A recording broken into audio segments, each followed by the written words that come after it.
نو په مدینه منوره کې یو درې ډلې د یهودیانو اوسېدې، یو ته بنو نذیر وې او بل ته بنو قریظه وې او بل ته بنو قینقاع.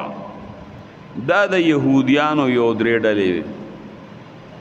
د دې نه علاوه پکې یو دوه قبیلې نورې هم اوسېدې، هغې ته اوس او حضرج وې، د دویم کافي تعدادو.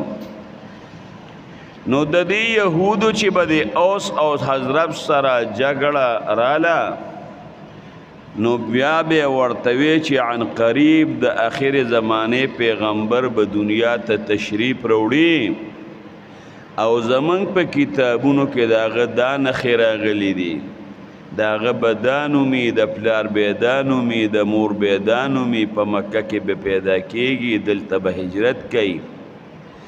بالکل د رسول الله مبارک د وجود هغه نقشم په خوانو کتابونو کې بیان شوی وه.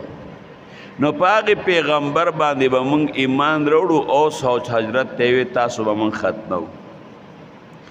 خلق خو به راتلل مکې مکرمې ته عمرې له، نو د مدینې منورې د اوس او د حضرت څه کسان راغلي وو.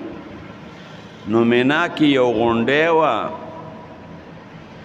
هغې غونډۍ په خوا کې چې رسول الله مبارک ولیده او پاک پیغمبر مبارک د ایمان دعوت ورکړ، نو هغوی هغه نښې نښانې چې د یهودو نه اورېدلې وې رسول الله مبارک کې ټولې پیدا کړې، سمدستي مسلمانان شو. چې هسې نه دا یهود په موږ اسلام کې مخکې نشي، بل کال له نور راوستل هغه مسلمانان شو، بل کال له نور رالل هغه مسلمانان شو. بیعت عقبه اوله ثانیه ثالثه